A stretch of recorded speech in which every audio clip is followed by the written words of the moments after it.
Welcome to Flames of Freedom, Season 2, Episode 1, The New Zion. A docudrama based on actual historical events, brought to you by Lance Toland Entertainment. At the conclusion of Season 1, James Oglethorpe is surprised when a ship arrives at the shores of Yamacraw Bluff, what is now Savannah, Georgia, with 41 Jews aboard. Samuel Nunes comes ashore with the captain of the William and Sarah to ask for permission to join the colony. Oglethorpe faces an impossible choice. The trustees had instructed him to turn Jews away, but a plague was ravaging the colony. His only doctor was dead. Nearly 24 others had perished from the epidemic, and half the remaining colonists were deathly ill. When Oglethorpe discovers that Samuel is a medical doctor, he offers to allow only he and his family to come ashore, telling him that the remaining passengers are unwelcome. Samuel takes a stand that would change the course of the fledgling colony's history.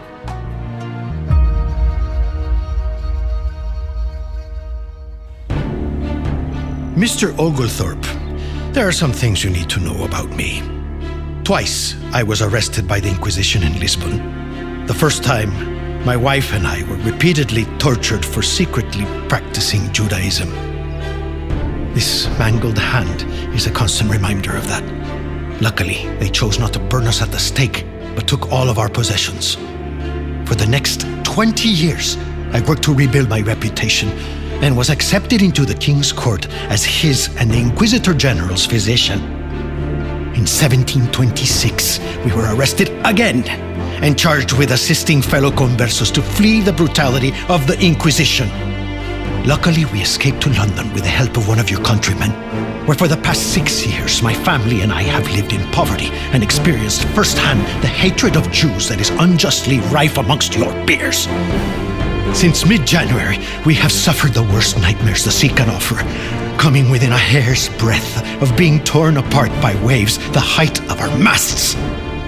Mr. Oglethorpe, I haven't been tortured, incarcerated, lost all my earthly possessions, and experienced the hatred of my fellow human beings to come all this way in search of freedom, to be turned away. If you desire my services as a physician, sir, as God is my witness, it will be all of us, or none of us, sir.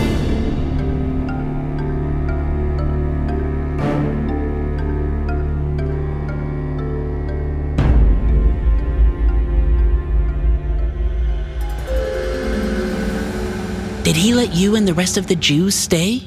Well, the fact that I am here today telling you this story is a testament to what occurred so many years ago in 1733 on the shores of the Savannah River. Regardless of his motivations or beliefs about equality for Jews, Mr. Oglethorpe also took a momentous stand on that hot summer day in mid-July. Sir, there are events that can mark a turning point in one's life. This, perhaps, is one such moment. I have been distantly aware of the suffering of your people, written in ledgers, spoken in Parliament, whispered in fear. But never before have I stood face to face with it. Might I say, in my mind, I see no apparent reason for your years of suffering. But the trustees in England, they would have me turn you away, a decision I never advocated. Instead, you will all be welcomed here, sir. My father, though, was not satisfied with that response. I appreciate that, Mr. Oglethorpe, but I need more than an invitation to disembark and come ashore. From what I have read of you, sir, in the Daily Current, I know you to be an honorable man, but I need your word, your assurance that we will be treated as equals and given all the same rights and privileges as all of the Christian settlers here. Oglethorpe paused to assess my father's challenge. Dr. Nunes, I did not cross the ocean to build a nation of cowards. As long as I lead this colony, your family will have the same rights as I. You will not be second to anyone, nor will your voice be silenced. And if anyone dares to threaten your freedom, then they threaten mine. You have my word, sir, that I will defend your life with my own as long as I lead this colony. I will see to it that your children and their children's children will be safe, respected, and valued for their contributions to our collective undertaking to establish a new Zion on this land. That is my promise, Dr. Nunes. As the cruel summer sun beat down on the banks of the Savannah River, Mr. Oglethorpe extended his hand to my father, who took it triumphantly. My father, who had spent most of his life under the threat of exile, was met that day by a noble Englishman, a stranger with an open hand, instead of the iron chains of the Catholic Church. Mr. Oglethorpe made a promise that day filled with hope and possibility. Well then, we have work to do. Jones! Sir? Get with the captain to assist all of the Jews to come ashore, and find them tents and provisions while I take the good Dr. Nunes up to the camp to attend to our sick. But, sir, may I have a private word? Yes. What is it, Jones? Sir, 41 Jews coming ashore here. Are you sure our people will want to live side by side with them? Jones, that's rubbish. Listen and listen well. These men and women are no different than you or me. No better, no worse. They are seeking a new life, just like you and the rest of our settlers. I'll have no more of this libelous talk. Do we understand each other? Yes, sir, Mr. Oglethorpe. Good. Now then, use the tents vacated by those who have died and erect new ones where needed. No doubt they're all hungry for some real food. Do whatever it takes to get them fed as soon as possible. And see that they have all the necessary provisions. Have Corsten note allocations to his records. Dr. Nunes, please follow me up to the camp. A number of our settlers need immediate attention. Mr. Oglethorpe, please, one moment. My father turned to face Captain Hanson. Captain, we will probably never meet again. I want to thank you for your steady hand that brought us here safely. May you be protected by the Almighty on your journey home. I wish you a long and successful life.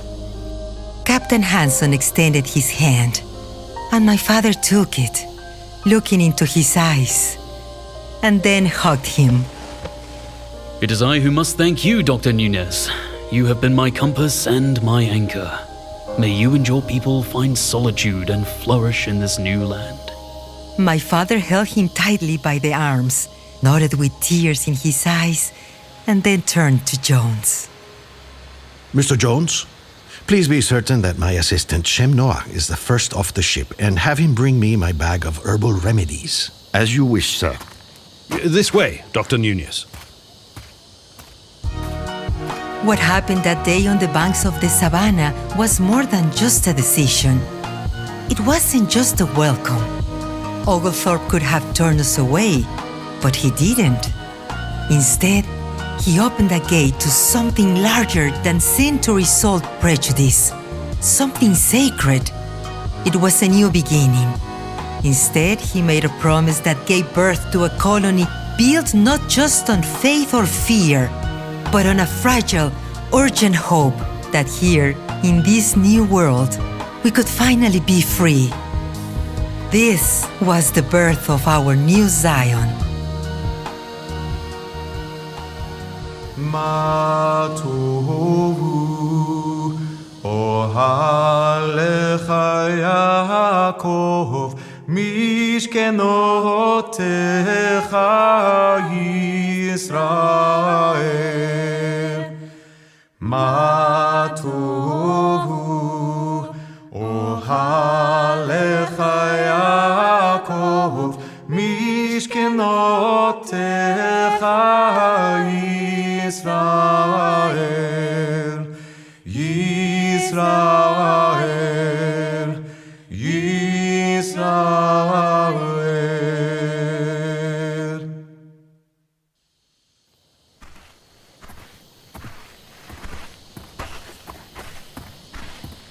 As they proceeded up the path, my father told me Mr. Oglethorpe pulled a small revolver from his waistband. Is that to protect us from Indians, Mr. Oglethorpe? Or are you holding me hostage? Oh no, Dr. Nunes. The Creek Indians are our friends, but snakes are not, and there are many whose venomous bite can kill a man. This It is not like walking the streets of London or Lisbon, Dr. Nunes. They're pesky fellows, well camouflaged, so you must instruct all of your people to be vigilant and cautious. Yes, we as a people know a little bit about vigilance, Mr. Oglethorpe. Here we must be wary of poisonous snakes. In Europe, it's the Catholic Church. A different kind of venomous snake, might I add. When they reached the top of the bluff, my father confronted 21 graves lining the edge of the clearing. He stopped cold. Tents were everywhere, filled with the sick whose moans floated through the air. Death wasn't behind them. It surrounded them.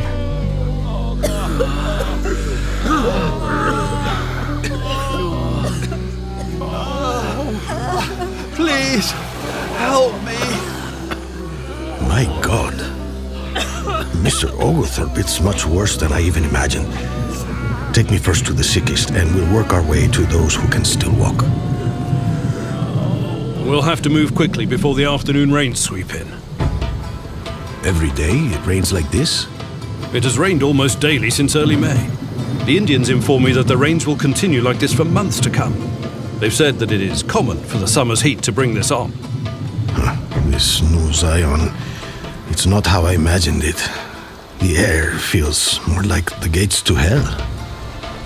Dr. Nunes, even angels must learn to be accustomed to this damp heat. Perhaps you will be more accepting of it after a few weeks. While my father attended to the sick, Noble Jones did his best to manage the needs of us 40 weary travelers who simply wanted to rest, find shelter from the unbearable heat and humidity, and the driving rain of the thunderstorm. Most of all, we were hungry for real food.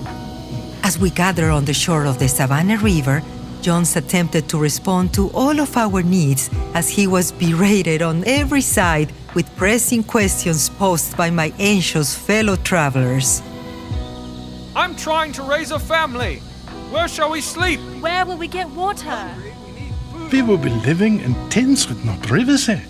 There are no houses. Sir, only a few houses have been completed, but they are earmarked for those of us who arrived months ago. I can assure you, though, that we're working hard to build houses as fast as we can. We have dietary requirements, Mr. Jones. We keep kosher. Kosher? What does that mean? We don't eat treif. You'll have to forgive me, mate. I don't speak German. No pork, no shellfish. Our faith has rules, Mr. Jones, ritual ones. Even how we butcher a chicken matters. Sir, we're living at the edge of the wilderness here. There ain't no kosher butcheries like you would find in London, sir. I'm afraid you and your people will have to make do with the way things are for now, considering the current conditions, sir. Benjamin, it will be all right. Once we are settled, I'm sure Dr. Nunes will address our needs with Mr. Oglethorpe. I agree, sir. I'm sure Mr. Oglethorpe can make things right, Governor. My father was also confronting an unfamiliar world. Dr. Nunes, this is Mrs. Jane Parker. Mrs. Parker, I have brought a doctor to help you. Oh, I thought our doctor had died. He did, Mrs. Parker. Dr. Nunes just arrived today from London. Mrs. Parker, may I feel your pulse on your wrist?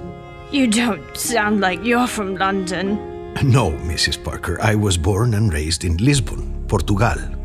Ah, so you're a foreigner then? Why, yes. I guess you could say that, Mrs. Parker. How do I know you're not bringing sickness from your land? How can I trust you after so many have already been buried this month? Mrs. Parker, I'm a doctor. Believe me, my life has been devoted to healing people. I can't help you feel better if you don't allow me to understand what is making you sick. It's all right, Mrs. Parker. You can trust him. He's a fine physician. You need to trust him. If you say so, Mr. Oglethorpe.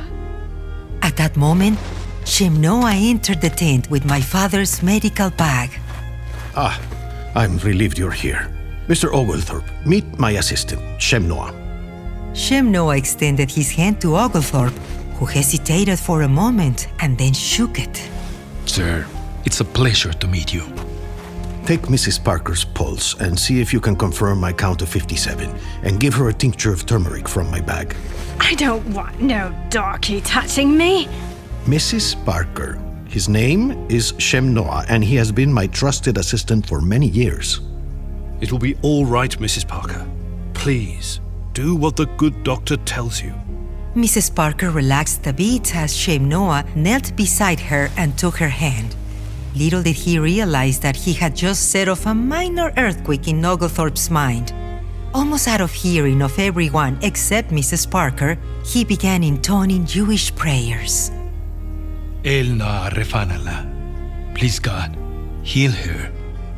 Misheberach, Avoteinu, Mekor, Abraha, Limoteinu.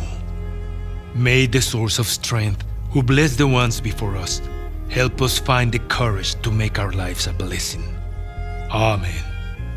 Isheberach, Imoteinu, Mekor, Abraha, Lavoteinu. Bless Jane Parker, who is in need of healing, with Refuah Shlema, the renewal of body and the renewal of spirit.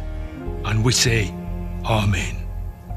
May the Blessed Holy One be filled with compassion for her health to be restored and her strength to be revived.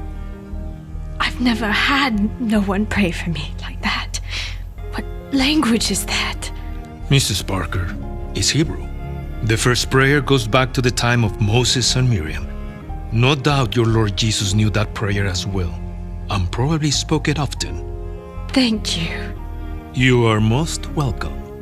Mr. Oglethorpe witnessed the healing effects that Shem Noah had on her, and according to my father, tears welled up in his eyes. When they exited the tent, my father pulled Mr. Oglethorpe aside, but before my father could get a word out of his mouth, Mr. Oglethorpe had to satisfy his curiosity about Shem Noah. Your assistant, he seems to be quite knowledgeable about much more than medicine. Frankly, I'm rather surprised. He knows everything I know. We have worked together for nearly 30 years. His name Noah means rest, or could be translated as peace. I would trust him with my life. But we have more important things to discuss right now. Mrs. Parker's symptoms are quite unusual.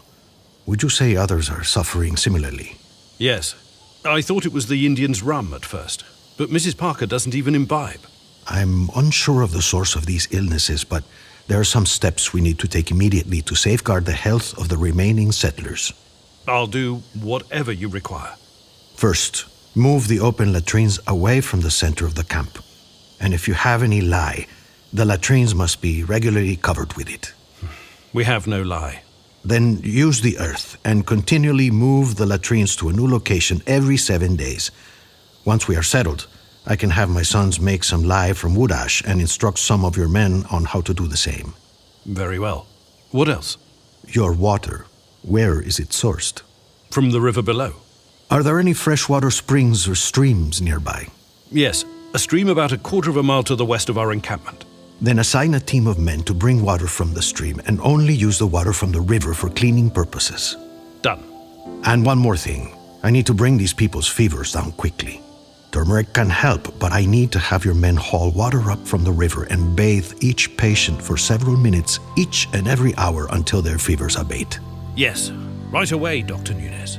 While Oglethorpe gathered all the able-bodied men who weren't sick to carry out my father's orders, my father and Shem Noah continued visiting each tent to evaluate the sick. When he ran out of turmeric, he sent Shem Noah into the woods to begin foraging for herbs that he could substitute. By then, word had reached all of the settlers that a doctor had arrived. A Jewish doctor. And regardless of their reservations about having a foreigner assisted by an African man caring for their sick family members, a glimmer of hope began to emerge from the dark pestilence that had overtaken the settlement. That evening, by the light of a candle, Mr. Oglethorpe sat down to pen a letter to John Percival in London. Dear John, God's mysterious hand graced us today and answered my prayers. From seemingly nowhere, a ship appeared in the river below. Aboard it were 41 Jews from London. Needless to say, I was surprised, thinking at first they had been sent by you and the trustees. Instead, the journey was underwritten by 3 of London's wealthiest Jews, with whom I am sure you are acquainted. Initially, I told them they would have to find another port of call according to the wishes expressed by our fellow trustees during the planning of this undertaking. But when I discovered that among the Jews was a doctor from Portugal, I offered to allow him and his family alone to disembark, given that we have already lost over 20 settlers to a plague of unknown origins, including Dr. Cox, and half of the remaining settlers are suffering from high fevers. It was a prudent decision. The doctor, Samuel Nunes, found that offer unsuitable and took a stand that either all of his flock would be allowed to come ashore or none would. I decided to allow them to stay and receive all of the benefits we have accorded the rest of our first settlers. I recognize that this decision may displease you and the trustees, but among them are a fair number of able-bodied young men who can assist us with the arduous task of constructing homes for each of our families, pursuing our agricultural goals, and defending our settlement in the event of an attack by the Spanish. In light of the prejudice of many of our trustees, I hope they recognize that the very existence of our grand experiment here is at risk, and surely they will see the need for taking the necessary exception for what I have done. It is the right and humane thing to do, and I fervently stand by my decision, and hope with time they will soften their views of our Jewish brethren. With warmest regards for you and your family, James. He folded the letter and placed it in an envelope and with his candle melted wax to seal it. When he looked up, my father was patiently standing at the opening of his tent. Dr. Nunes, is everything all right? Mostly, yes. May we speak for a moment? Certainly. Can I offer you a drop of sherry? Thank you. Here. Cheers. L'chaim, to life. Yes, to life. Thank you for all you did today, to care for my settlers. I am forever in your debt. Welcoming us has been payment enough. I wanted to let you know that Mr. Jones did an admirable job seeing to it that all my people have a tent over their heads and bedding. There is one small matter, though. Yes? Most of my people observe the dietary laws of kashrut that have to do with sanitary rules and ritual. No pork or shellfish, correct? True, but there is more to kashrut than that. How animals are slaughtered is also an issue. Among us are those who have the skills to do this, but we will need our own structure for slaughtering and preparing meat and chickens, apart from where you are currently slaughtering pigs, which, as you know, we consider to be unclean animals. I see. I'll have Jones attend to that in the morning. It may take a few days, though, to manage constructing something. Thank you. There is one other thing, if you don't mind me saying so.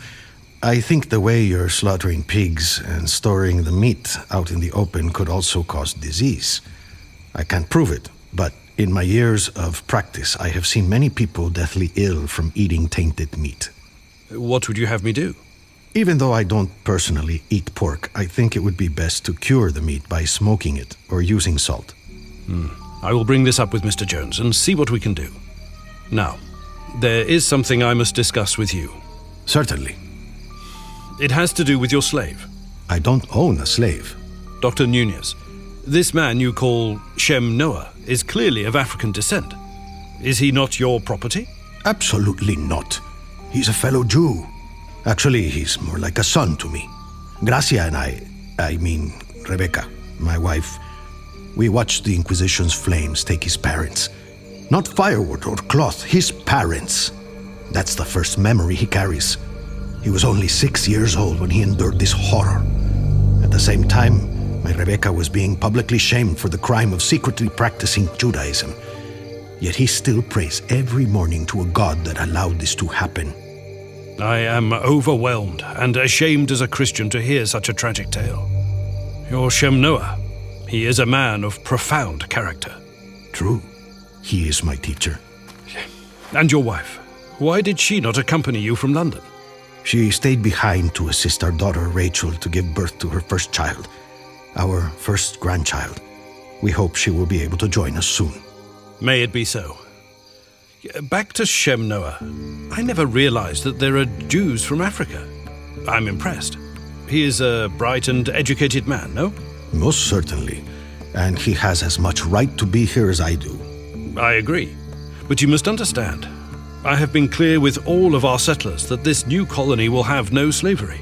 We will need to make it patently clear that Shem Noah is not a slave. But I warn you to be prepared to confront some deeply seated prejudices about the Negro race. That is nothing, I can assure you, that we haven't already confronted when we arrived in London. Before I leave you, there is one other thing.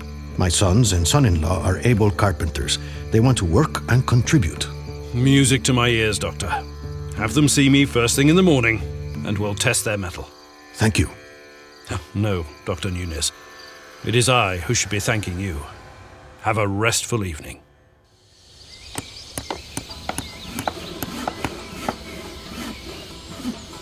The next morning, Mr. Oglethorpe put my brothers and my brother-in-law Abraham de Leon to work with Mr. Jones. Many of the settlers were wary of them at first, but they saw they were industrious, hard-working, and knew their craft. Did Christian settlers finally accept you? Helping to build homes for them certainly went a long way to earn their trust and friendship. But there were some who had their doubts, including Mr. Jones, even though outwardly he was mostly accommodating. It came to a head when he approached Mr. Oglethorpe the next morning. Mr. Oglethorpe, may I have a word with you in private? Certainly, James. What is it? To put it bluntly, the Jews, sir. And what is it about the Jews that is a problem? It's not me, sir. It's what others are saying. And what are they saying, Jones? People say they carry and spread diseases, like the plague. My mum always said it was them Jews who brought the plague to England. They poisoned the wells to kill all of us Christians. Before I respond, anything else on your mind, Jones? Well, there is one other matter, sir. You have been plain spoken about there being no slaves here in this colony of Georgia, yet this Jew doctor is parading his slave around like there's no tomorrow. Let me address the second concern first.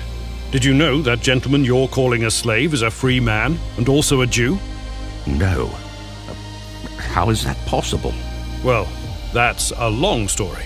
You'd best ask him to learn how his parents were persecuted and tortured by the Portuguese Catholic Church and burned at the stake for their faith. Burned at the stake just because they were Jews? Yes. So he has as much right to be here as you, regardless of the color of his skin. And, might I say, he's probably more intelligent than you or I combined. I suggest, if you're willing to take the time, get to know him. You just might learn something. Mr. Oglethorpe paused for a moment to let that statement sink in before proceeding.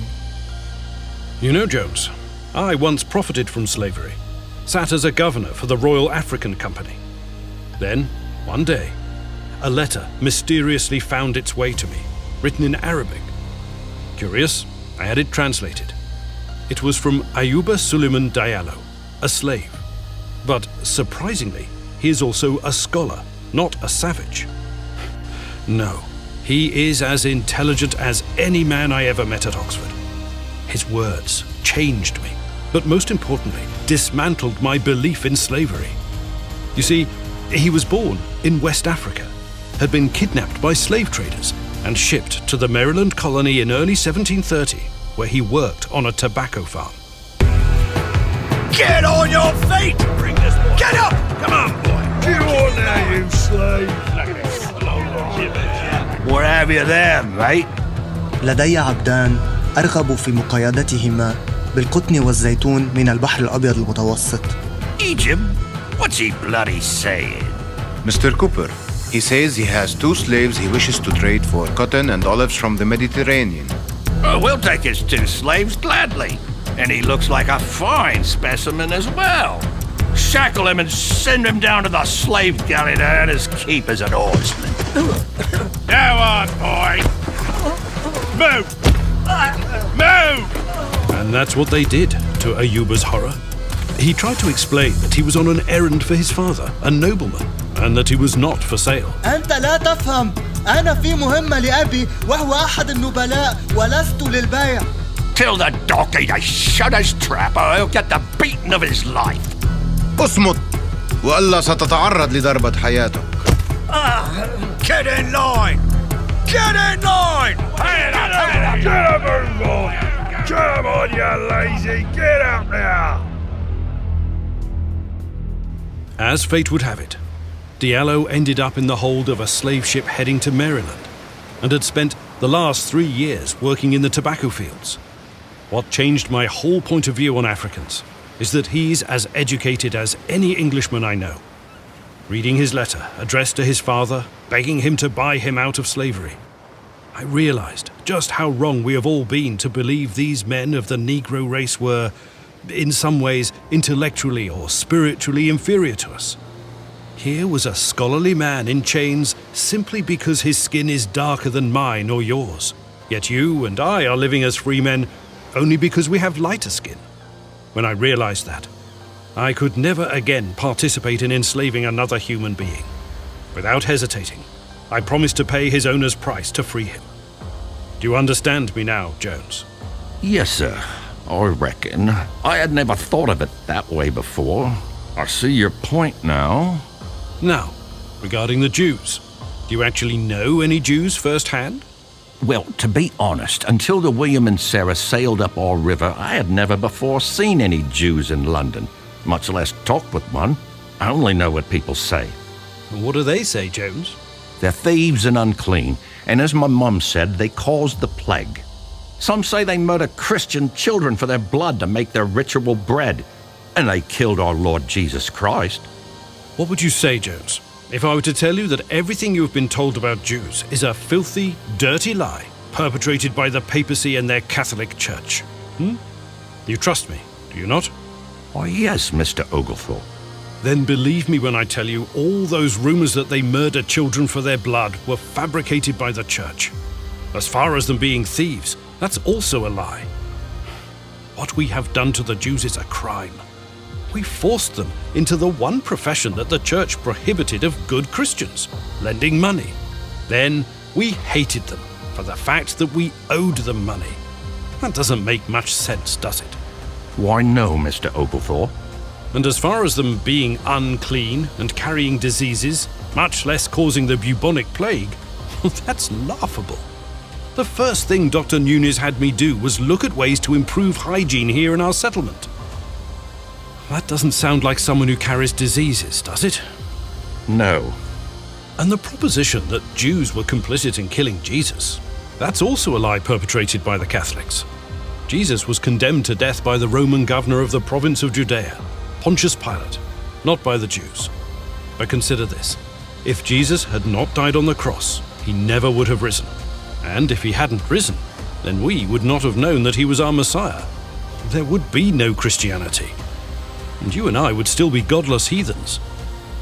This circular logic left Jones scratching his head and tongue-tied. Jones, I think you get my drift. It's time to put all of these preposterous provincial ideas out of your mind. And if you hear others repeating the same drivel, correct them. If they persist, send them to me, and I will disabuse them of that mindless thinking. Now, if there's nothing else, I have things to attend to. As do you. Ensure that the Jews are cared for, and work with them to find a place where they can slaughter their animals according to their customs. Do whatever they ask. Also, Dr. Nunes suggests to prevent disease that we begin smoking our pork if we don't cook it immediately. Get the men working on building a smokehouse. Yes, sir. Did things get better, Nona? For Shem Noah and for us? Yes, they did indeed. As the original settlers got to know us, we got to know them. And we became fast friends, even with Mr. Jones. But that was not the case when it came to relationships between those of us who had come originally from Portugal and the small contingency of Jews who were from Eastern Europe.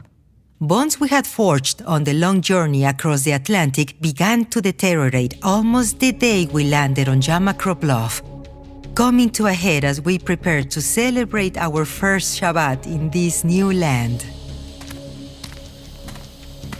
Samuel, can I have a word with you in private? Certainly, Benjamin. What is it this time? The chickens for our Shabbat meal. Even though Abraham slaughtered them according to our laws of kashrut, they were slaughtered alongside pigs. That makes them treif. I am aware of that, and I am working with Mr. Oglethorpe to arrange our own slaughtering ground. Given the circumstances, for right now, it's the best I can do, Benjamin. We should have our own slaughtering shed in a few days. Very well. But are you blind to the fact that your sons, all this week, I see them eating with the other settlers, eating pork? Samuel, you're our leader. People look up to you. How can you tolerate such behavior? Benjamin, we went through these arguments on the journey over.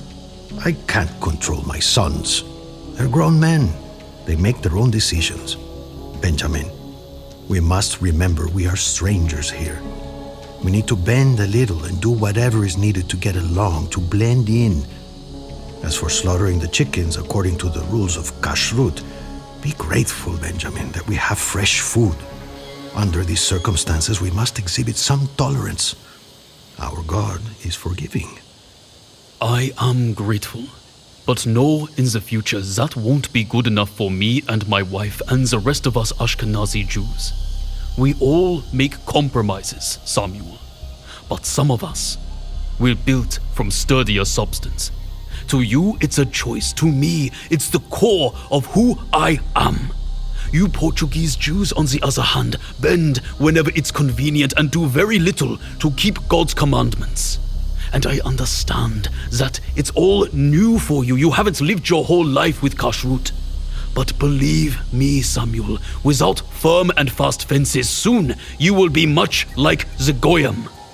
Benjamin, please. We must show the Christians we're unified as a people. I won't oppose you on this right now, Samuel. But in a few weeks, if we don't have our own slaughtering house that is kosher, we will not take part in such a pretense. We'll join in this time, but don't expect us to eat treif. Shabbat Shalom, Samuel. Benjamin, thank you. Shabbat Shalom. Benjamin turned and left my father standing alone. All of us did celebrate Shabbat that Friday, but it was bittersweet. And Benjamin's growing insistence for maintaining all the traditions strictly by the rule book would portend a rift in the fabric of our community that would grow wider with time. You see, we Sephardic Jews weren't, how can I say this without being too critical? Not so concerned with all the expectations for being a Jew, especially when it came to eating kosher foods.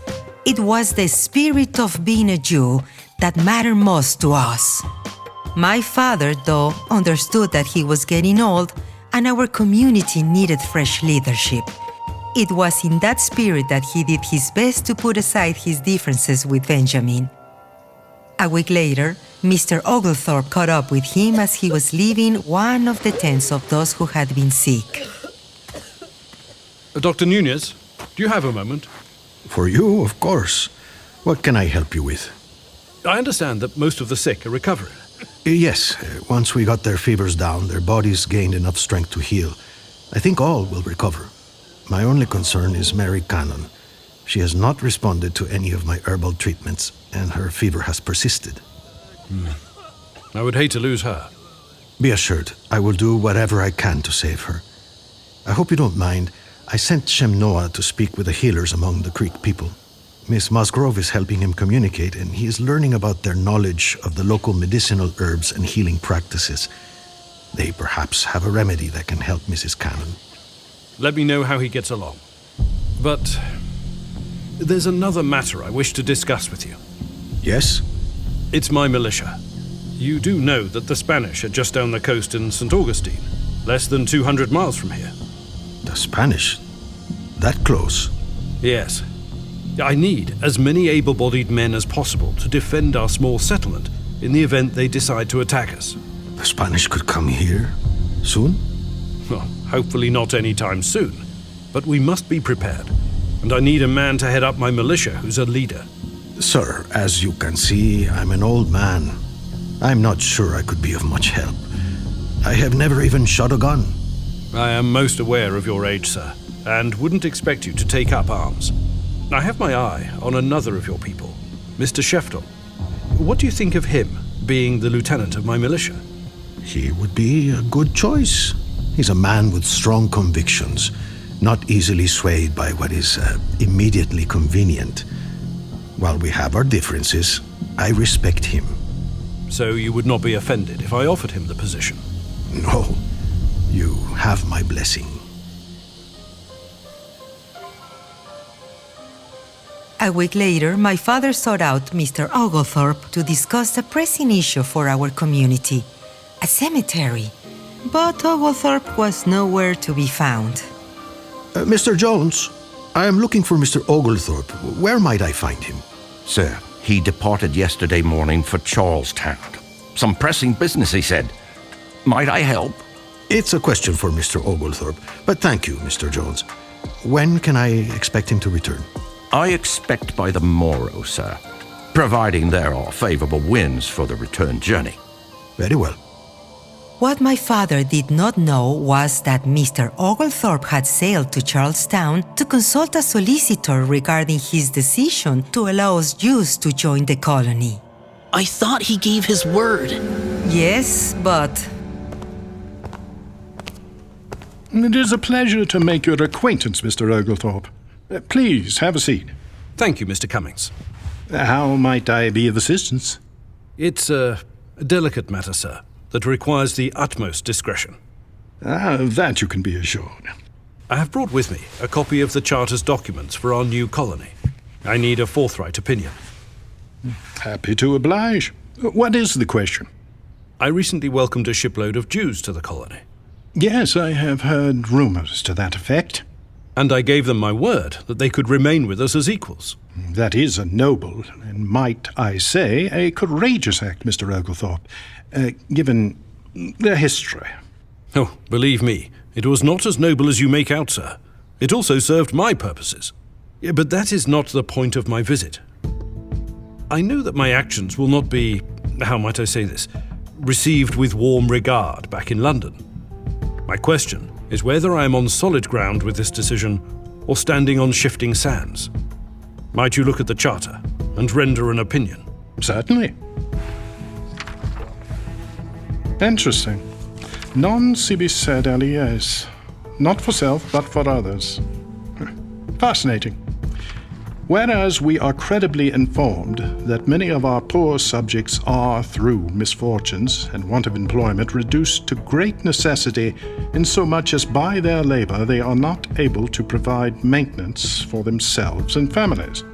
And if they had means to defray their charges of passage and other expenses incident to new settlements, they would be glad to settle in any of our provinces in America, where by cultivating the lands at present waste and desolate, they might not only gain a comfortable subsistence for themselves and families, but also strengthen our colonies, increase the trade, navigation, and wealth of these our realms. This is truly a noble experiment you're engaged in, sir. Might I ask, to save you and I time, what are the relevant clauses you wish me to examine? It's, here, a few pages in. Ah, yes, right here, midway through the document. And for greater ease and encouragement of our loving subjects and such others as shall come to inhabit in our said colony, we do by these presents for us, our heirs and successors, grant, establish, and ordain that forever hereafter there shall be a liberty of conscience allowed in the worship of God to all persons inhabiting, or which shall inhabit or be resident within our said provinces, and that all such persons except papists shall have a free exercise of their religion, so they be contented with the quiet and peaceable enjoyment of the same, not giving offence or scandal to the government. And what is your question, sir? Are Jews allowed to settle here, according to this charter? This clearly states that only papists are strictly excluded, and that all others can freely exercise the religion of their choice. So by my reading, allowing Jews to be in the colony is not strictly in violation of the charter. Although, as an aside, I personally find it repugnant. Sir, I am not paying you to express your personal prejudices, but rather for your jurisprudence. Understood. Then you will gladly write for me a letter expressing your sound legal opinion in this matter. I am only happy to be of service, sir. May I call this time tomorrow to retrieve the letter? By all means. When Oglethorpe returned from Charlestown a few days later, his mood was decidedly upbeat. Mr. Oglethorpe, I am happy to see you have returned. I presume your business in Charlestown had a successful conclusion. Indeed it did, sir. What might you need this fine day? While we do not need it immediately, the time will arrive that some of us may require a final resting place. We prefer that we be buried with our own people, but for that we need a dedicated cemetery. Might that be possible? I see no reason why not.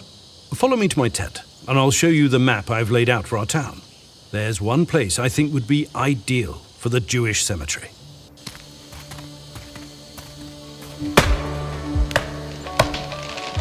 By early fall, we had cleared the land for the cemetery that Mr. Oglethorpe had deeded us. And it was none too soon. David Rodriguez de Miranda contracted scarlet fever and was the first to be laid to rest there. Tragically, he left his wife back in London with hopes that she could join him once he had established a life in the New World. That was not to be the case. By late November, most of the houses in the settlement had been completed, including ours. They were simple log structures, just one large room with a dirt floor. The spaces between the timbers were filled with small pieces of stone and then covered with clay. Even so, in late fall there was a chill in the air in the mornings, and when the wind blew, you could feel the draft seeping in between the logs. At the far end, we had a fireplace with a chimney built of bricks that had been made from Georgia red clay. On warm days, we'd leave the cabin door open, but we had to be careful. All kinds of creatures will crawl in, including snakes. It wasn't much. Walls made of logs with muddy clay filling the gaps. But we had a fire in the hearth. And those walls comforted us, giving us hope unlike anything we had ever known before. And my father was still the only doctor in the settlement. Nearly every day, one or two people will knock on our door requesting his expert opinion. Yes? Dr. Nunes, my son Peter. He has a sore throat and a fever. Can you come to our house and see him? Certainly, Mrs. Clark. Give me 5 minutes and I'll be there to tend to him. Thank you, Dr. Nunes. And please hurry. And each morning, we'd hear the clanging of a bell that Mr. Oglethorpe had erected right in the center of the settlement. Mr. Coston will pull the rope to ring it to let everyone know that the day had begun and there was work to be done. My brothers were the first out of our house and continued working hard constructing new homes for people who continued to pour into the colony. They also spent much of their free time learning to hunt and fish from the Creek Indians.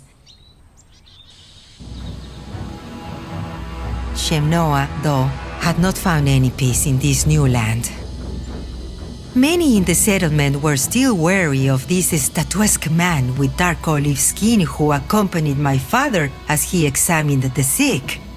My father was growing concerned for his safety. When people thought he was out of earshot, he'd hear their private conversations. That darky, he should be in chains. We're not allowed to have slaves as servants. How come Mr. Oglethorpe allows that Jew to flaunt his slave in front of us, claiming he's another Jew? Everyone knows he's a slave.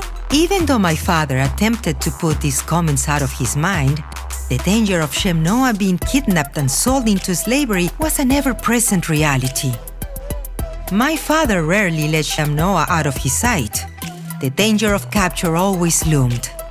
At their peril, they often ventured into the woods, seeking herbs and safety while learning from the Greek healers. Those woods, they offered them much more than medicine. It was perhaps these early interactions with other people whose skin was not unlike his own that would portend the choices Shem Noah would make in the months ahead.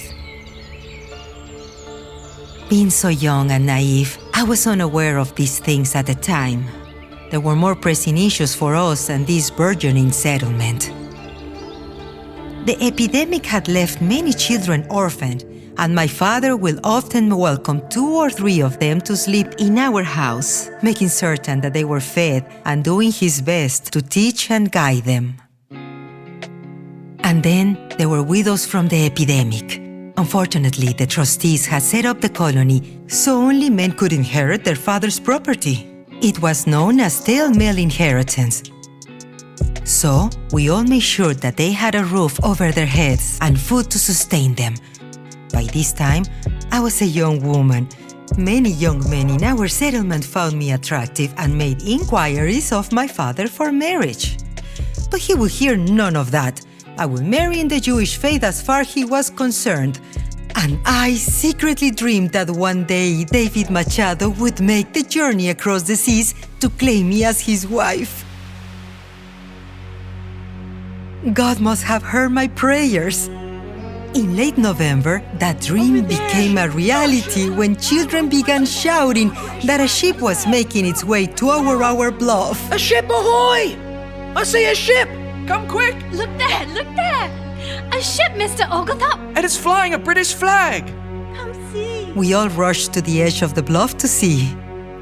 After they released their anchor, small skiffs rowed by strong sailors began disembarking from the ship. As the first skiff approached, I saw them. My eyes blurred with tears. It was my mother! Mamey! Mamey! Mamey! I ran down the path to the shore, tears in my eyes. Mamey! Mamey! My Zipporah, come to me, my child. We embraced, crying in joy. I couldn't believe my eyes. Mamey, you're here! Where is Papa? He's seeing a patient in the settlement. Come, I'll take you to him. And that's when I looked over her shoulder and saw him. David!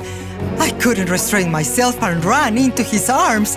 He swung me around and then held me by the shoulders and looked into my eyes. Zipporah, you have changed. You're not the girl who left London such a short time ago. It's only been a short while since we last saw each other.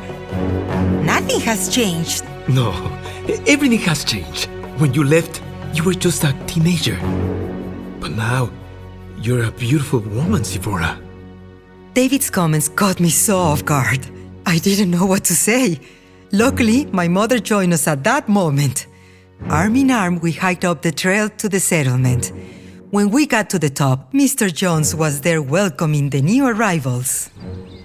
Mr. Jones, have you seen my father anywhere? Yes, Miss Nunes. He's looking in on Mrs. Millage.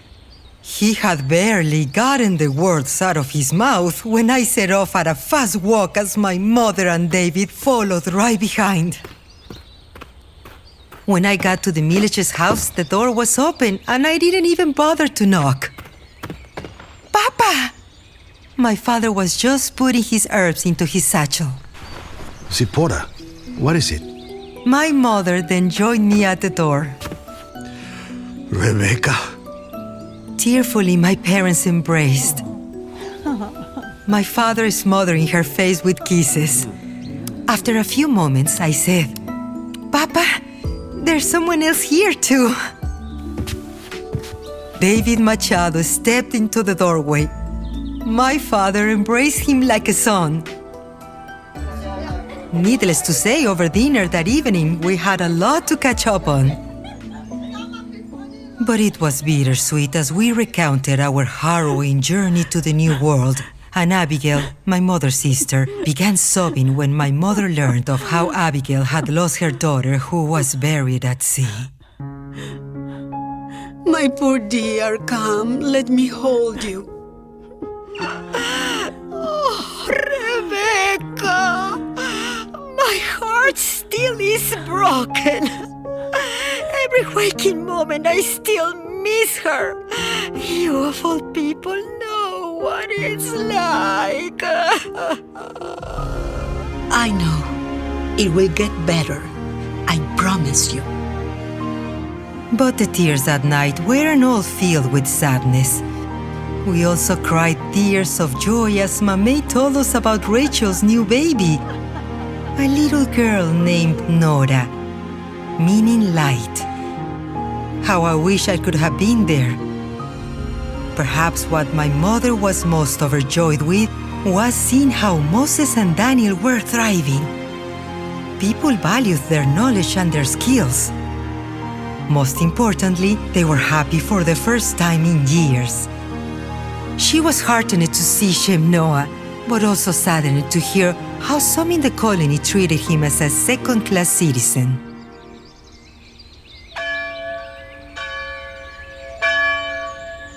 The next morning, when the town bell rang at 7 to wake me, my mother had already been up tidying our small cabin. All the houses have dirt floors, Zipporah? Yes, Mamey. How are we supposed to keep things clean? Mamey, I sweep every morning. But you have to be careful and be certain no snakes have wriggled in. Snakes? Yes, Mamey. Keep an eye out for the ones with the pattern on their backs. They're very poisonous. But Papa has learned about an antidote from the Indians. Indians? Yes, Mamey. They're very friendly. They live over that way through the woods. We get along fine with them. Shem Noah spends a lot of time there learning from their healers. Some nights even sleeping in their long houses. Sleeping with savages? They're not savages, Mamey. Even Moses and Daniel go hunting with them, and they're teaching them their language and how to follow the trail of a deer. My sons are hunting with Indians. We left Portugal to live like this, so we could be Jews barely surviving in the wilderness? Mamey, it's not that bad. You'll get used to it. And people here, they're friendly. It's not like London. Mr. Oglethorpe sees to that. Perhaps. Within a few days, my mother softened her objections. Then something wondrous happened. I had just stepped out to fetch water. When I returned, there he was, David, sitting by the fire with my father. Zipporah, grab a chair and come sit with us. I put my container of water on the table and sat down next to David. Zipporah, David came to me to ask a question. Yes, Papa?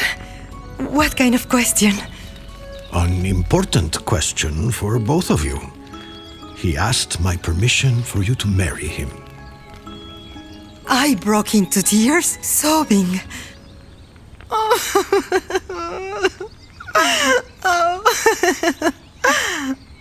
You don't want to marry David? No, Papa. I mean, yes, Papa, I do. David then took my hand and held it tight. I told your father that I'd like us to be married as soon as possible. And then I will travel to New York to get settled in my new position as Hassan of Congregation Sherit Israel. Once I have a house and the means, I'll send for you. In the meantime, I know your mother will most appreciate some time with you. I can use your help. Yes, yes, yes. Then it is settled. I will speak with the other leaders of our small congregation. Would next Sunday work for you both? Yes! That following Sunday, we gathered under the huppah. My two brothers and Benjamin Sheftall, along with Abraham Mines, held the 4 poles. Tears filled my eyes as David pronounced the traditional vow. Hareyad Nukadeshet, Libe Tabat, So Kadat, Moshe Israel. Behold, you are consecrated to me with this ring, according to the law of Moses and of Israel. David then placed on my finger a ring my mother had given him. It was her mother's wedding ring. He then stomped on a wine glass, and everyone, Jews and Gentiles alike, because everyone was invited, shouted, Mazel Tov! Mazel Then we danced. The shadows and fears that haunted our past, for that night they vanished. My father lifted a glass. So did Oglethorpe, and we drank to freedom. My father then honored Mr. Oglethorpe by asking him to give us a blessing. I must say, this is the very first Jewish wedding I have ever attended, and you have given me great honor to play a small role in this moving ceremony. I wish to raise my glass in a toast to David and Zipporah. May you have a long, healthy life together, and may it be filled with the songs of young children. And may you find great happiness in this new colony of Georgia.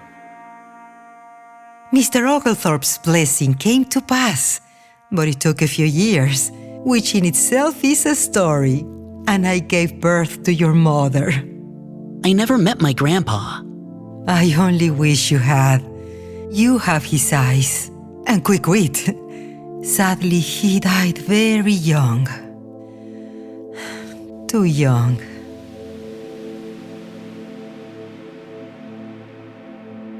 Two days later, a small ship arrived from Charlestown, and David arranged passage north to eventually get him to New York City. The captain of that ship came ashore with a letter for Mr. Oglethorpe. Mr. Oglethorpe, Mr. John Percival asked me to deliver this letter directly into your hands, saying its contents was of utmost urgency. Oglethorpe glanced at the envelope and then slid it into his pocket. Years later, my father shared with me that Mr. Oglethorpe had told him about the contents of that letter. That evening, as he sat by the fire in his small house, he slid open the envelope and then read its contents. Dear James, I hope this letter finds you well. Having received your letter dated July 14th, 1733, in which you detail the circumstances in which 41 Jews arrived at the settlement, I must say your actions left me quite unsettled. Understandably, you decided to allow them to remain temporarily in the colony because Samuel Nunes is a physician and you needed his help to quell an epidemic ravaging the colony. I am pleased that his skills have saved many lives. While I understand your reasoning, your decision to invite them in as residents of the new colony directly violates the wishes of the trustees. As you intimated, you are well aware. I write to you to insist that you pay the doctor for his services and arrange for him, his family, and the remainder of the Jews to depart immediately. The future success of the colony and support back here in England rests on this imperative action. I look forward to receiving an affirmation from you that you have fulfilled this directive from the trustees. As always, with great regards, John Percival. Oglethorpe read the letter twice, then a third time. Slowly, deliberately, he fed each page to the fire. The flames swallowed it like a verdict until nothing was left but ashes and his disdain.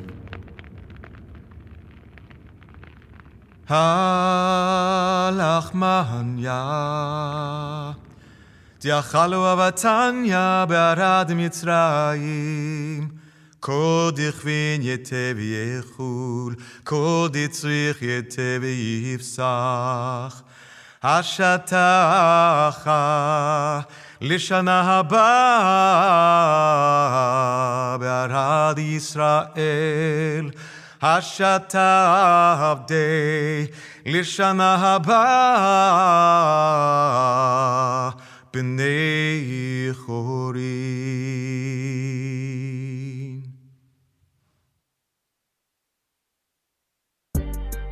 This is the conclusion of Episode 1 of Season 2 of Flames of Freedom.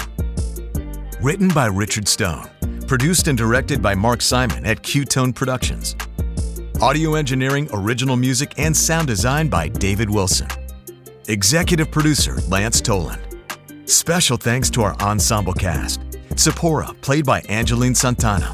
Benjamin, played by Jamie Tressellian. Samuel Nunes, played by Juan Pablo Gamboa.